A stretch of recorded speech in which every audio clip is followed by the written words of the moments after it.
ونؤمن به ونتوكل عليه ونعوذ بالله من شرور أنفسنا ومن سيئات أعمالنا من يهده الله فلا مضل له ومن يضلله فلا هادي له وأشهد أن لا إله إلا الله وحده لا شريك له وأشهد أن محمدًا عبده ورسوله أما بعد فإن خير الحديث كتاب الله وخير الهدي هدي محمد صلى الله عليه وسلم وشر الأمور محدثاتها وكل محدثة بدعة وكل بدعة ضلالة وكل ضلالة في النار. أعوذ بالله السميع العليم وبوجهه الكريم وسلطانه القديم من الشيطان الرجيم. بسم الله الرحمن الرحيم. والعصر إن الإنسان لفي خسر. رب اشرح لي صدري ويسر لي أمري واحلل عقدة من لساني يفقهوا قولي. سبحانك لا علم لنا إلا ما علمتنا إنك أنت العليم الحكيم. اللهم انفعنا بما علمتنا وعلمنا ما ينفعنا وزدنا علما. اللهم إنا نعوذ بك من علم لا ينفع ومن قلب لا يخشع ومن نفس لا تشبع ومن دعوة لا تسمع. اللهم صل على محمد وعلى آل محمد كما صليت على إبراهيم وعلى آل إبراهيم إنك حميد مجيد. اللهم بارك على محمد وعلى آل محمد كما باركت على إبراهيم وعلى آل إبراهيم إنك حميد مجيد. اللهم أرنا الحق حقا وارزقنا اتباعه وأرنا الباطل باطلا وارزقنا اجتنابه وأرنا الأشياء كما هي. يا معلم إبراهيم علمني ويا مفهم سليمان فهمني. ہر قسم کی حمد و ثنا، کبریائی، بڑائی، بزرگی، تعریف کے کلمات، شکریہ کے کلمات، حمد و ثنا اور مدح کے کلمات صرف اور صرف اللہ رب العالمین وحدہ لا شریک کے لیے ہیں، اور ساتھ ہی درود و سلام ہو امام الاولین والآخرین، خاتم النبیین، جناب محمد الرسول اللہ صلی اللہ علیہ وسلم کی ذات اقدس پر، ریت کے ذرات سے زیادہ، سمندر کے قطروں سے زیادہ، اور رب العالمین کی تمام مخلوقات سے زیادہ، صلی اللہ علیہ وعلی آلہ وصحبہ وسلم. مختصر حمد و صلات کے بعد گزشتہ سورہ عصر کے مفہوم سے متعلق گفتگو ہو رہی تھی کہ اللہ رب العالمین نے ارشاد فرمایا، قسم ہے زمانے کی، یقیناً انسان بہت بڑے خسارے میں گھرا ہوا ہے. یہ بہت بڑا خسارہ انسان کے عمل کے تعلق سے ہے کہ انسان کا ایک عمل جسے شرک کہا جاتا ہے وہ ایسا خسارہ ہے کہ انسان کی ہوئی ساری زندگی کی نیکیوں کو تباہ و برباد کر دیتا ہے. لیکن ظاہر ہے کہ ہم شرک اکبر نہیں کیا کرتے، ہم رب کی توحید، رب کی الوہیت، اس کی ربوبیت، اس کی عبودیت میں کسی غیر اللہ کو شریک نہیں ٹھہراتے۔ لیکن میرے دوستوں بزرگوں، بعض اوقات ہمارے ہاں لا علمی کی بنیاد پر، معلوم نہ ہونے کی وجہ سے بعض احباب ایسے اعمال کر جاتے ہیں جو شرک اکبر کے زمرے میں تو نہیں ہے لیکن شرک اصغر ضرور ہے۔ اور اس زمن میں ہم نے نماز سے متعلق گفتگو سنی تھی کہ جو شخص نماز کو ترک کر دیتا ہے تو نبی علیہ الصلوۃ والسلام نے فرمایا من ترک الصلاۃ متعمدا، جو شخص جان بوجھ کے نماز چھوڑ دیتا ہے فقد اشرک، تو گویا ایسا کر لیتا ہے جیسے اس نے شرک کیا ہے۔ اور گزشتہ اس کی تفصیلی وضاحت ہو چکی ہے۔ آج ہم مزید اعمال کہ جو شرک اصغر میں شامل ہے، شرک خفی میں شامل ہے، جو ہماری نسلوں سے اوجھل ہے، آج مزید ان اعمال سے متعلق گفتگو ہوگی۔ ان میں سے ایک بہت ہی خطرناک عمل کہ جسے نبی علیہ الصلوۃ والسلام نے دجال کے فتنے سے بھی بڑا خطرناک عمل قرار دیا ہے کہ دجال کا آنا اتنا اہم نہیں جتنا برا وہ عمل ہے۔ نبی علیہ الصلوۃ والسلام کے صحابی ابو سعید خدری رضی اللہ تعالیٰ عنہ فرماتے ہیں خرج علینا رسول اللہ ونحن نتذاکر المسیح الدجال، اللہ کے پیغمبر علیہ السلام ہمارے پاس تشریف لائے اور اس حالت میں کہ ہم آپس میں دجال کے فتنے سے متعلق گفتگو کر رہے تھے کہ دجال آئے گا، کتنا بڑا فتنہ ہوگا، لوگوں کو معلوم ہی نہیں چلے گا کہ دجال کے فتنے میں وہ کس طریقے سے مبتلا ہو گئے ہیں۔ فرماتے ہیں ہم اس بڑے فتنے اور اس دجال کے بارے میں بات کر رہے تھے تو اللہ کے پیغمبر نے فرمایا الا اخبرکم بما هو اخوف علیکم عندی من المسیح الدجال، کیا میں تمہیں اس عمل کے بارے میں نہ بتاؤں جو مسیح الدجال سے بھی زیادہ خطرناک ہے؟ تمہیں خوف دجال کے فتنے کا لگا ہوا ہے لیکن میں تمہیں بتاتا ہوں مجھے دجال کے فتنے سے بھی زیادہ خطرہ اس عمل کا نظر آتا ہے۔ صحابہ نے فرمایا قالوا بلا یا رسول اللہ، اے اللہ کے پیغمبر ضرور بتائیں، آگاہ فرمائیں تاکہ ہم اس قبیح عمل کو چھوڑ دیں۔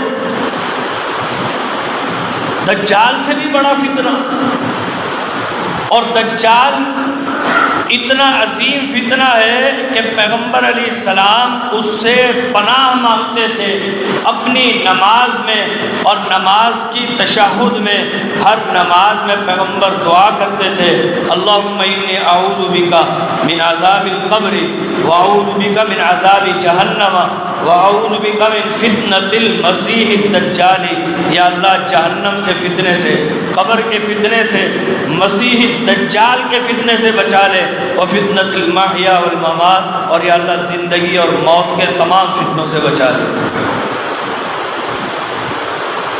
فرمایا اللہ کے پیغمبر ضرور بتائیے وہ کون سا عمل ہے جسے آپ اس سے بھی زیادہ خطرناک اور مہلک سمجھ رہے ہیں؟ آپ نے فرمایا الشرک الخفی۔ اے میرے صحابہ، میں شرک خفی سے زیادہ خوف میں ہوں کہ یہ اتنا قبیح عمل ہے کہ مسیح دجال کا فتنہ اس کے سامنے کچھ بھی نہیں ہے۔ شرک خفی، اب پھر پیغمبر نے اس شرک خفی کی وضاحت کی کہ وہ شرک خفی والا کام کیا ہے۔ وہ شرک خفی والا کام ریاکاری ہے، دکھلاوا، نمود و نمائش، اپنے اپنے عمل کو، اب تو آج کل انٹرنیٹ کا زمانہ ہے، لوگ ایک ایک عمل کو اپنی فیس بک پر، اپنے یوٹیوب چینل پر، بس جہاں جہاں ان کی آئی ڈی موجود ہے وہاں وہاں ہر اس ویب پر ڈال رہے ہیں کہ ہم نے یہ اچھا کام کر دیا ہے، دیکھو ہم نے صدقات و خیرات کر دیا ہے، ہم حج کے لیے گئے ہوئے ہیں، ہم عمرے کی سعادت حاصل کر رہے ہیں، اور لوگ بیت اللہ کا طواف کرتے ہوئے اپنی ویڈیوز بنا رہے ہیں کہ ہم طواف کر رہے ہیں۔ ہر عمل کو دکھلاوے کی نظر کر دیا ہے۔ فرمایا میں تمہیں بتاتا ہوں مسیح دجال سے بڑا عمل اور اتنا ہولناک اور خوفناک عمل وہ الشرک الخفی ہے، وہ شرک خفی ہے جو نظر ہی نہیں آتا، پتہ ہی نہیں چلتا، محسوس ہی نہیں ہوتا۔ انسان درگاہ پہ جائے گا نظر آئے گا، کوئی غیر اللہ کے سامنے سجدہ ریز ہوگا، کسی مورتی کے سامنے، کسی اور شے کے سامنے وہ نظر آئے گا، لیکن ریاکاری کرتے ہوئے انسان کو محسوس بھی نہیں ہوگا کہ انسان اب اس عمل میں ریاکاری پر اتر آیا ہے۔ نبی علیہ السلام نے اس کی وضاحت کی، ان یقوم الرجل، ایک مثال دی، اور اس مثال کو ہر عمل پہ لاگو کیا جا سکتا ہے۔ فرمایا ایک انسان کھڑا ہوتا ہے نماز پڑھنے کے لیے، فَيَزِيدُ صَلَاتَهُ لِمَا يَرَى مِن مَنظَرِ رَجُلٍ، تو وہ اپنی نماز کو اور طویل کر دیتا ہے کسی دوسرے شخص کو دکھانے کے لیے۔ دیکھا مسجد میں کوئی شخص بیٹھا ہوا ہے، اس کا دوست ہے، اس کا رشتہ دار ہے، اس کا عقیدت مند ہے، اور یہ نماز کے لیے کھڑا ہوا ہے، دل میں خیال آتا ہے یار نماز تھوڑی اور طویل ہو جائے، تھوڑی اور تلاوت ہو جائے، اسے بھی محسوس ہو کہ یہ کتنا متقی آدمی ہے۔ ہر عمل میں، یہ تو ایک ایگزامپل دی پیغمبر نے کہ نماز میں ایسا کرتا ہے انسان۔ آج صرف نماز میں نہیں بلکہ ہر عمل میں، ٹک ٹاک پہ اٹھا کے دیکھیں نوجوان لڑکے وہ سجدہ کرتے ہوئے اپنی ویڈیو بنا رہے ہیں، صرف اپنے آپ کو پاپولر کرنے کے لیے، کچھ فالوورز بڑھانے کے لیے اپنے اس عمل کو ضائع کر رہے ہیں۔ نبی نے فرمایا یہ شرک خفی ہے کہ ایک انسان کسی دوسرے شخص کو نماز صرف اس لیے طویل کر دے اور نماز صرف اس لیے پڑھے کہ دوسرا شخص دیکھ کر اس سے متاثر ہو جائے گا۔ فرمایا مجھے سب سے زیادہ خوف شرک خفی کا ہے۔ صحابہ اکرام فرماتے ہیں کنا نعد علی عہد رسول اللہ صلی اللہ علیہ وسلم الشرک الاصغر الریا، ہم اللہ کے پیغمبر کے دور میں شرک اصغر میں جن اعمال کو شامل کرتے تھے ان میں سر فہرست ریاکاری تھا۔ اب ہم اپنا عمل دیکھ لیں کہ ہم نے کون کون سے اچھے عمل کیے اور کس کس میں کس انداز میں ریاکاری کی۔ ہمارے سامنے ایسی بھی مثالیں ہیں کہ کسی نے رات کو اٹھتا نہیں ہوگا، کبھی غلطی کے ساتھ فجر کی نماز پڑھ لی، اتفاق ہو گیا، یا تو نیند نہیں آ رہی تھی یا کسی اور وجہ سے فجر کی نماز پڑھ لی، اب صبح اٹھتے ہی جو سب سے پہلا دوست، سب سے پہلا شخص ملتا ہے اس کو اپنا عمل بتانے کے لیے یہ نہیں کہے گا کہ میں نے صبح نماز پڑھی تھی، کہے گا صبح سردی بڑی تھی بھائی، صبح سردی بہت تھی، جب فجر کی نماز میں پہنچا تو میں تھر تھر کانپ رہا تھا۔ آپ کیا ثابت کرنا چاہتے ہیں؟ آپ اپنے عمل کو واضح کر رہے ہیں، بھائی رات کو 3 بجے جب میں اٹھا تو میں نے اس طریقے سے میں نے دیکھا، یعنی بتانا یہ مقصود ہوتا ہے کہ رات کو میں تہجد کے لیے اٹھا تھا۔ نبی علیہ الصلوۃ والسلام آپ کی ایک حدیث ہے ان ریاکاروں سے متعلق کہ جنہوں نے اتنے بڑے بڑے عمل کیے کہ حدیث میں شاید ان سے بڑا عمل کوئی ہو. فرمایا کل قیامت کے روز 3 قسم کے لوگ ایسے ہوں گے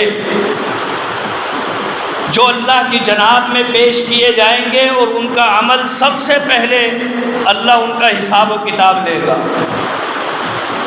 فرمایا رجل استشہد بہ، ایک وہ شخص ہوگا جو رب کی راہ میں بظاہر شہید ہوا ہوگا، جہاد کے میدان میں گیا تھا یا کسی اور طریقے سے شہادت کی موت مر گیا. فعرفہ نعمہ، رب کی بارگاہ میں پیش کیا جائے گا، اللہ اسے اپنی نعمتیں گنوائیں گے کہ یہ نعمتیں تجھے میسر تھی دنیا میں. کہے گا ہاں یا رب. فعرفہ، وہ جان لے گا ان ساری نعمتوں کو. فعرفہ، رب کہے گا تو نے شہادت کی موت حاصل کی ہے. کہے گا یا اللہ تیرے راستے میں شہید ہوا ہوں. رب کہے گا لیقال کذبت، لیقال انک شہید انک جریء، تو جھوٹ بولتا ہے، تو میدان میں اور جہاد کے لیے اس لیے گیا تھا. لوگ تجھے پیٹھ پیچھے شہید کا مرتبہ دے دیں گے کہ شہید کہیں گے، غازی کہیں گے، لوگ تجھے بہادر کہیں گے. فقط قیل، جو تو چاہتا تھا وہ تجھے کہا گیا ہے. وَصُحِبَ عَلَى وَجْهِهِ حَتَّى أُلْقِيَ فِي النَّارِ، رب فرشتوں کو حکم دیں گے اسے منہ کے بل گھسیٹ کے جہنم میں پھینک دو. شہادت کوئی معمولی عمل ہے؟ انسان اپنی جان دے دیتا ہے، اپنی جان رب کی راہ میں قربان کر دیتا ہے. نبی علیہ السلام نے شہید کے بارے میں فرمایا اس کے لیے بڑی فضیلتیں ہیں. جب یہ شخص شہید ہوتا ہے خون کا قطرہ گرنے سے پہلے رب اس کے گناہوں کو معاف فرما دیتا ہے. فرمایا اس کی فضیلت یہ ہے جنت میں اس کا ٹھکانہ دکھا دیا جاتا ہے اسے دنیا میں. اور صحابہ کی مثالیں موجود ہیں کہ جو صحابہ شہید ہوئے تو شہادت سے پہلے ان کے یہ قول احادیث میں، کتب احادیث میں نقل ہے، وہ کہتے تھے مجھے احد کے پیچھے سے جنت کی خوشبو آ رہی ہے. یہ کیا ہے؟ یہ شہید کا مقام ہے.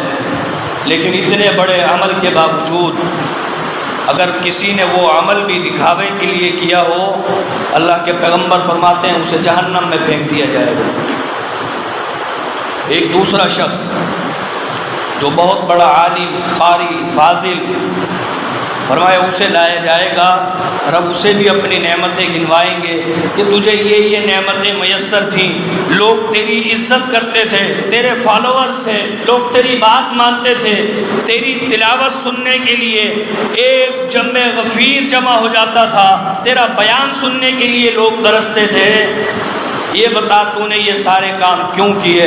کہے گا رب تیرے نام پہ کیے ہیں، تلاوت کی تیرے لیے کی، بیان کیا تیرے نام پہ بیان کیا ہے. رب کہے گا کذبت، تو جھوٹ بولتا ہے.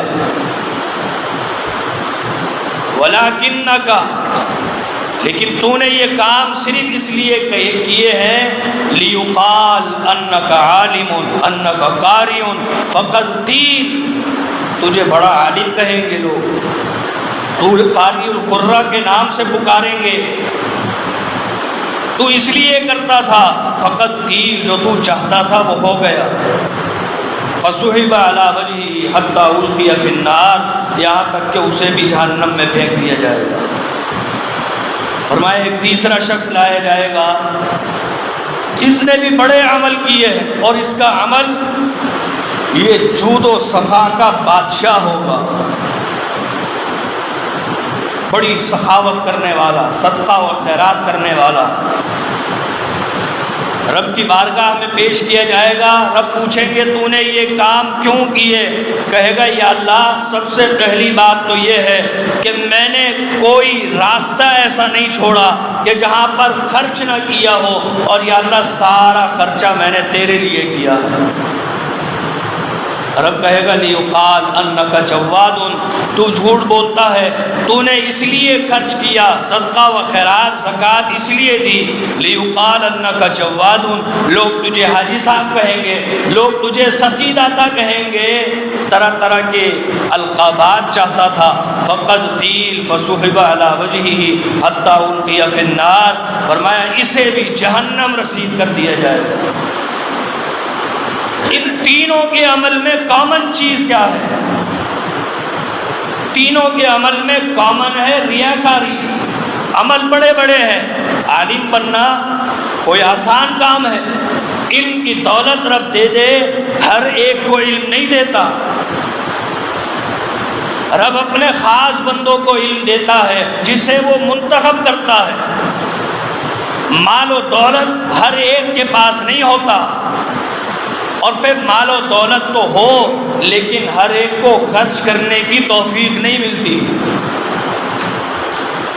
اسے توفیق ملی خرچ کرنے کی، اس میں ریاکاری. اسے توفیق ملی علم دیا، اس میں ریاکاری. اسے شہادت کی موت دی، اس میں ریاکاری. فرمایا انہیں جنت میں نہیں، انہیں جہنم میں پھینکو، اور انہیں منہ کے بل گھسیٹ کے لے جانا، ٹانگوں پہ چلانے کی ضرورت نہیں ہے.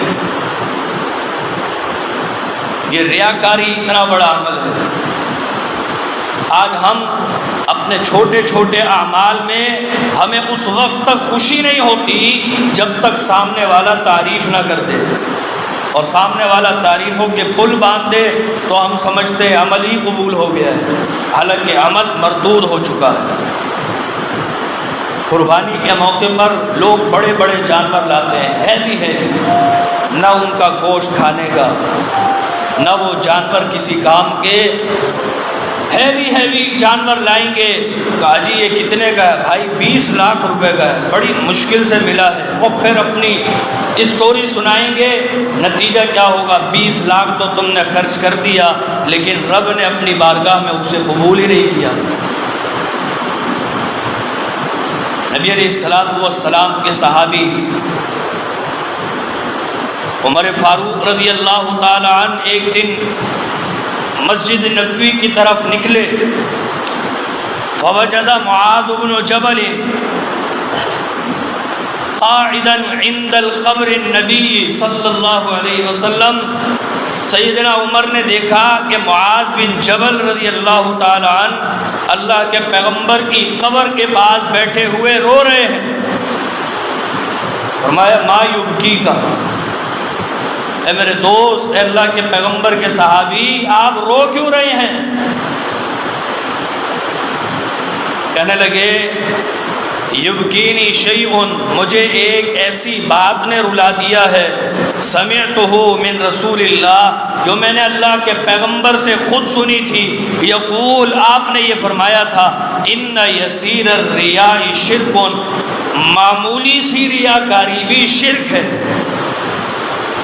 میں اس لیے رو رہا ہوں کہیں ہمارے عمل میں، ہمارے کسی بھی چھوٹے بڑے عمل میں معمولی سی ریاکاری نہ آ گئی ہو، اس لیے میں بیٹھا ہوا رو رہا ہوں.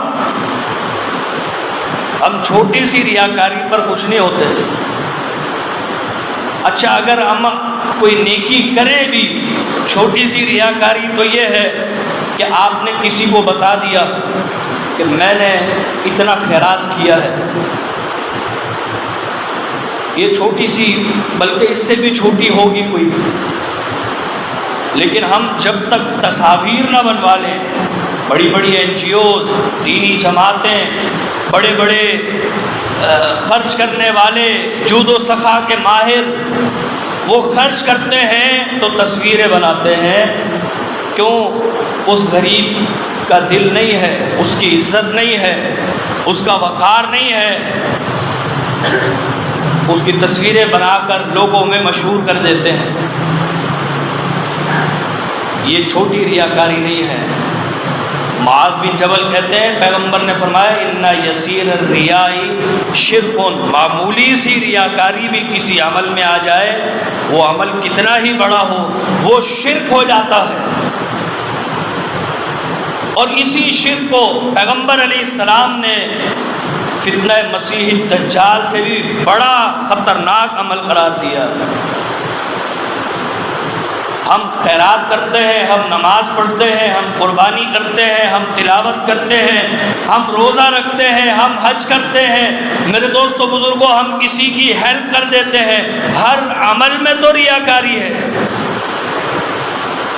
فرمایا من صلی یرائی فقد اشرکا، کان کھول کے سن لو، جس نے نماز دکھانے کے لیے پڑھی اس نے شرک کیا ہے۔ ومن صام یرائی فقد اشرکا، جس نے روزہ اس لیے رکھا ہے کہ لوگ کہیں گے بڑے روزے رکھتا ہے، نفلی روزے، فرمایا فقد اشرکا، اس نے بھی شرک کیا ہے۔ ومن تصدق یرائی فقد اشرکا، اور جس نے دکھانے کے لیے صدقہ کیا ہے اس نے بھی شرک کیا ہے۔ دکھانے کے لیے، دکھانے سے متعلق میں مزید وضاحت کر دوں کہ ہر وہ صدقہ جو دکھا کے کیا جائے وہ شرک کے زمرے میں، دکھاوے کے زمرے میں نہیں ہے۔ عمل کا فرق آتا ہے نیت سے۔ نیت اگر اچھی ہے تو رب کہتا ہے ان تبدوا الصدقات فنعما ہی، اگر تم دکھا کے خرچ کرو گے تو یہ بہتر ہے۔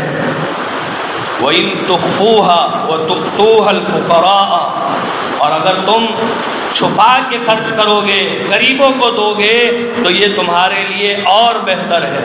مطلب یہ کہ دکھا کے دینا یہ مطلقاً شرک نہیں ہوتا۔ نیت یہ ہو کہ میں خرچ کر رہا ہوں، مجھے دیکھ کر دیگر لوگ بھی خرچ کریں گے۔ آپ نے گزشتہ جمعوں میں وہ حدیث سنی تھی کہ قبیلہ مضر کے لوگ پیغمبر کی خدمت میں آئے اور آپ نے جب واعظ و نصیحت کیا، خرچ کرنے کی ترغیب دی تو کوئی نہیں اٹھا۔ ایک صحابی ایک بہت بڑا بورا لے کر آئے اور وہ بورا، وہ تھیلا اٹھایا بھی نہیں جاتا تھا، وہ پیغمبر کی خدمت میں پیش کر دیا۔ حدیث کے الفاظ تھے فَتَتَابَعَ النَّاسُ، لوگوں نے جب دیکھا کہ پیغمبر کے صحابی کا یہ جذبہ ہے، لوگوں نے بھی خرچ کرنا شروع کر دیا۔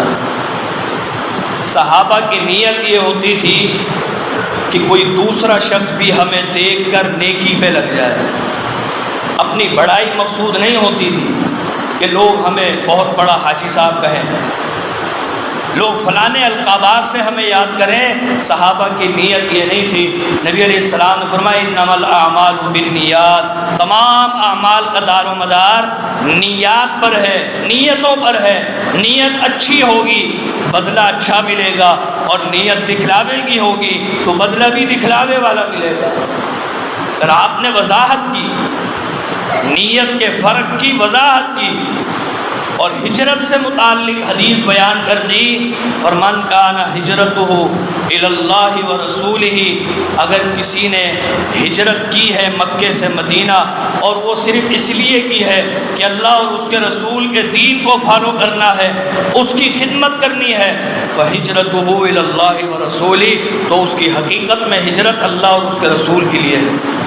ومن کانت ہجرتہ الی دنیا، اور کسی کی ہجرت کا مقصد یہ ہے کہ ہماری جان بخشی ہو جائے، ہمیں غنیمت کا مال و دولت مل جائے، او امراتن، یا ہمیں مسلمان ہونے کے ناطے کوئی مسلمان سے شادی ہو جائے گی، کسی عورت کی خاطر کی ہے ہجرت، فہجرتہ الی ما ہاجر الیہ، تو پھر دنیا کے لیے ہجرت کرنے والا یہ نہ سوچے مجھے اجر ملے گا۔ جس شخص کی نیت ہجرت کرنے کی رب کے لیے تھی اسے اجر و ثواب ملے گا۔ عمل کا دار و مدار نیت کے مطابق ہے، اجر و ثواب بھی اس کے مطابق ملے گا۔ ایک شخص نے دکھانے کے لیے عمل کیا اور وہ رب سے اس کے اجر کا طالب ہے، دکھایا کسی اور کو اور اجر رب سے مانگتا ہے، فرمایا اسے اجر نہیں ملے گا، اسے جہنم میں پھینک دیا جائے گا۔ سیدنا محمود بن لبید الانصاری رضی اللہ تعالی عنہ پیغمبر علیہ السلام کا یہ فرمان پیش کرتے ہیں، ان اخوف ما اخاف علیکم الشرک الاصغر، اے میرے صحابہ مجھے سب سے زیادہ جس بات کا خوف ہے وہ شرک اصغر کا خوف ہے کہ کہیں ایسا نہ ہو کہ کوئی شخص شرک اصغر میں مبتلا ہو جائے۔ فرمایا وما الشرک الاصغر، اے پیغمبر اس کی وضاحت کریں کہ شرک اصغر کیا ہے۔ فرمایا الریا، وہ ریاکاری ہے۔ فرمایا یقول اللہ عز وجل، اللہ تعالیٰ کل قیامت کے روز فرمائے گا اذا جزى الناس باعمالهم، جب لوگ اس کی بارگاہ میں اپنے اعمال کی جزا لینے جائیں گے کہ یا اللہ دنیا میں اتنی تکلیف برداشت کی، اتنا خرچ کیا ہے، تیری عبادت کی ہے، یا اللہ تو اس کا بدلہ دے ہمیں۔ لوگ کھڑے ہوں گے اور وہ شخص بھی آ جائے گا کہ جس نے عمل سارے ریاکاری والے کیے ہوں گے، لوگوں کو دکھانے کے لیے کہے ہوں گے، رب سے کہے گا یا اللہ مجھے اس کا اجر دے۔ یقول اللہ عز وجل، اللہ فرمائے گا اذهبوا الى الذین کنتم تراؤون، ان لوگوں کی طرف دفع ہو جاؤ کہ جن لوگوں کو دکھانے کے لیے تم کام کرتے تھے، عمل کرتے تھے، ان لوگوں کے پاس چلے جاؤ۔ فی الدنیا فانظروا هل تجدون عندهم جزاء، ان کے پاس جاؤ، کیا ان کے پاس کوئی اجر ہے تو ان سے لے لو۔ کسی کی کیا مجال کہ کسی کو بدلہ دے، وہاں پر کچھ ہوگا تو دے گا، تن پہ کپڑا نہیں ہوگا تو پھر سونے چاندی کے خزانے تو دور کی بات ہے۔ فرمایا تم نے ریاکاری والا عمل کیا ہے، اب اپنی جزا عمل کی اس سے لے لو جسے دکھانے کے لیے تم وہ عمل کرتے تھے۔ میرے دوستو بزرگوں، اپنے اعمال کی طرف توجہ کریں، کہیں ایسا نہ ہو کہ اتنی محنت سے کیے ہوئے عمل کہ جس میں وقت بھی دے دیا، جس میں مال و دولت بھی دے دیا، بعض دفعہ عزت پہ بھی حرف آ گیا، اتنے اچھے عمل کے باوجود وہ عمل ہمارا ضائع ہو رہا ہو۔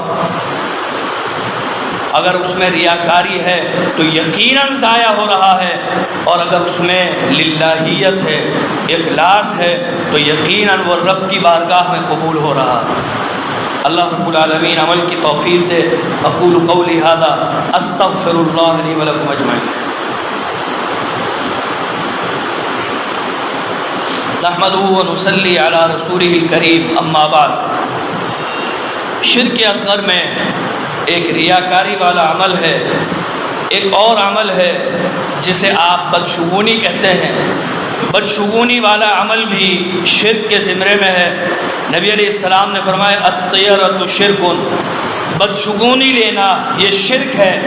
3 دفعہ آپ نے یہ کلمات کہے کہ بدشگونی لینا، کسی سے بدفعلی لینا یہ شرک ہے، کسی کو منحوس سمجھنا یہ شرک ہے۔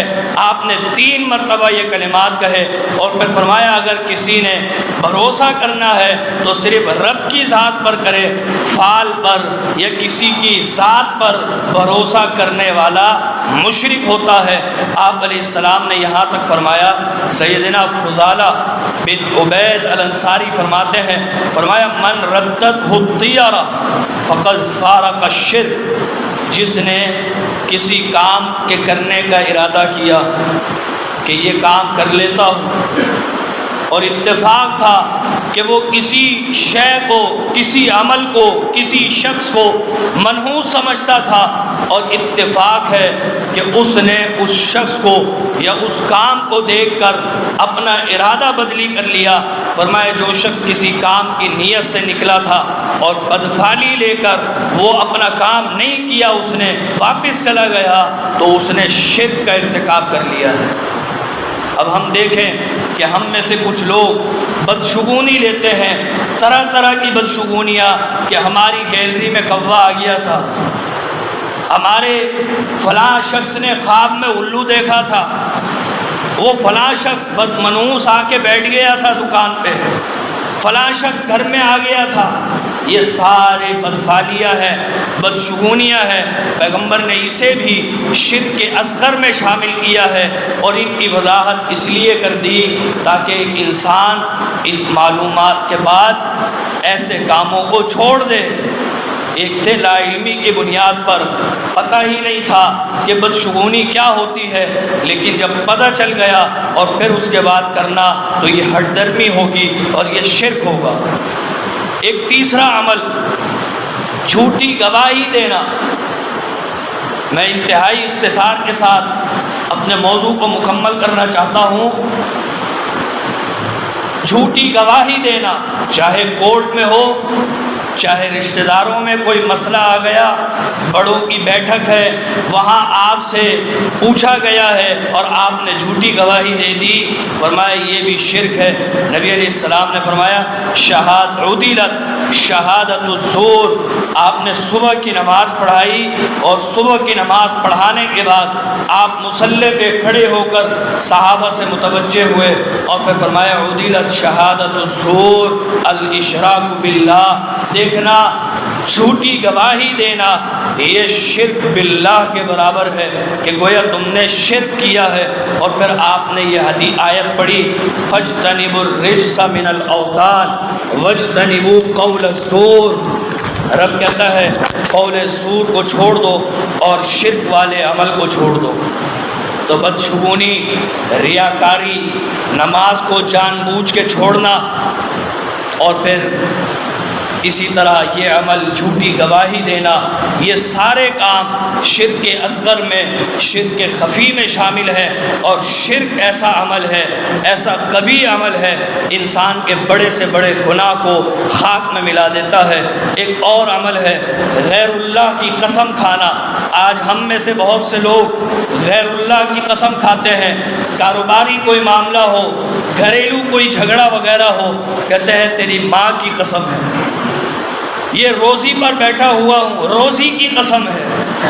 میرے دوستو بزرگوں، غیر اللہ کی قسم کھانا یہ بھی شرک ہے۔ سیدنا ابن عمر نے فرمایا کل یمین یحلف دون اللہ شرک، ہر وہ قسم جس میں اللہ کے علاوہ کسی اور کا نام لیا گیا ہو وہ شرک ہے، چاہے وہ کتنا ہی محترم ہو، غیر اللہ کے علاوہ ہے، صرف رب کی قسم کھانی ہے۔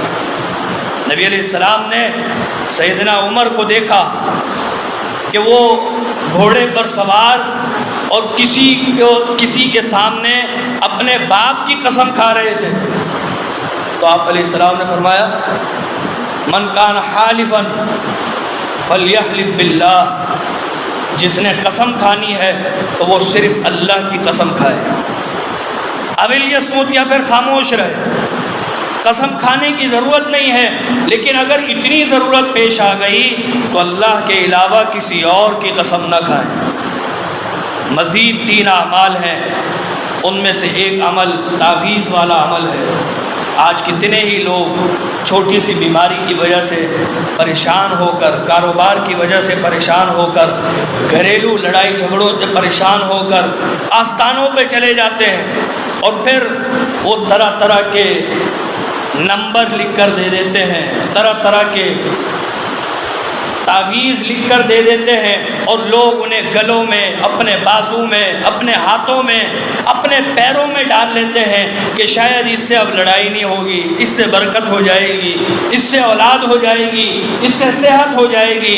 میرے دوستو، یہ لٹکانا، تعویذ لٹکانا، پیغمبر نے یہ نہیں کہا کہ قرآنی تعویذ لٹکایا جا سکتا ہے۔ ایک شخص مجھے کہنے لگا آپ تعویذ کو منع کیوں کرتے ہیں؟ اس میں تو بعض دفعہ آیت الکرسی ہوتی ہے، بعض دفعہ قرآنی آیات ہوتی ہیں۔ میرے دوستو بزرگوں، یہ بات سمجھنے کی ضرورت ہے کہ قرآن شفا ہے، لیکن اس کا پڑھنا شفا ہے، اس پر عمل کرنا شفا ہے۔ اگر قرآن لکھ کر لٹکا لینا شفا ہوتا تو قرآن کریم میں اللہ نے شہد کو بھی شفا کہا ہے، 1 پاؤ والی بوتل بھی لٹکا دیا کریں، لیکن کوئی نہیں لٹکاتا، کوئی ایسا کام نہیں کرتا۔ کیوں؟ لوگ بیوقوف کہیں گے۔ بالکل اسی طرح شریعت کی نگاہ میں وہ شخص بیوقوف مشرک ہے جس نے اپنے گلے میں یا کہیں اور جسم پہ کوئی تعویذ لٹکایا یا باندھا ہے۔ نبی علیہ السلام کے جلیل القدر صحابی عبداللہ بن مسعود رضی اللہ تعالیٰ عنہ، ان کی زوجہ بیمار ہو گئی، بخار ہو گیا، اور انہوں نے اپنے گلے میں تعویذ لٹکا لیا کہ شفا ہو جائے گی۔ عبداللہ بن مسعود رضی اللہ تعالیٰ عنہ نے جب یہ دیکھا کہ میری بیوی کے گلے میں تعویذ لٹکا ہوا ہے، حدیث کے الفاظ ہیں قطعہ قطعا عنیفا، وہ تعویذ بڑی سختی کے ساتھ کاٹ دیا،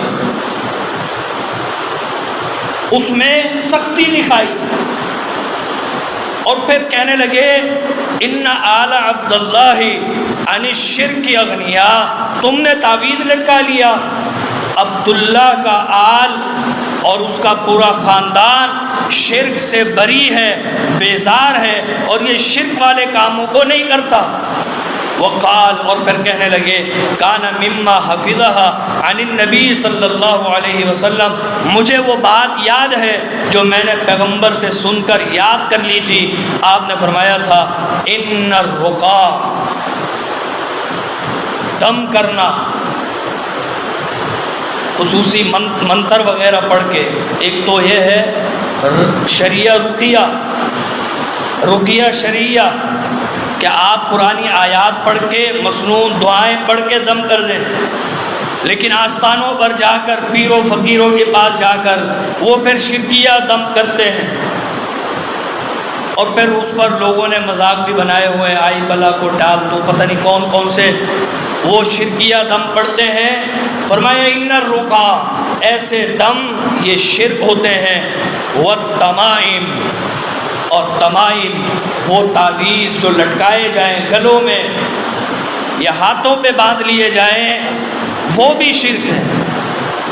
میرے دوستو، آج ہم ان معمولی چیزوں کو سمجھتے نہیں ہیں کہ یہ معمولی باتیں کتنی اہمیت رکھتی ہیں۔ نبی علیہ السلام کے پاس ایک وفد آیا، سیدنا عقبہ بن عامر فرماتے ہیں ایک وفد آیا 10 افراد کا، اور پیغمبر کی بیعت کرنا چاہتا تھا۔ نبی علیہ السلام نے 9 کے ہاتھ کی بیعت لے لی اور 10ویں کو کہا تم پیچھے ہو جاؤ۔ صحابی رسول نے کہا یہ بھی بیعت کرنا چاہتا ہے۔ آپ نے فرمایا من علق تمیمۃ فقد اشرک، اس نے تعویذ لٹکایا ہوا ہے، جس نے تعویذ لٹکایا اس نے شرک کیا ہے۔ حدیث میں آتا ہے اس نے تعویذ اپنا اتار دیا، پھر پیغمبر نے اس سے اسلام کی بیعت لی ہے۔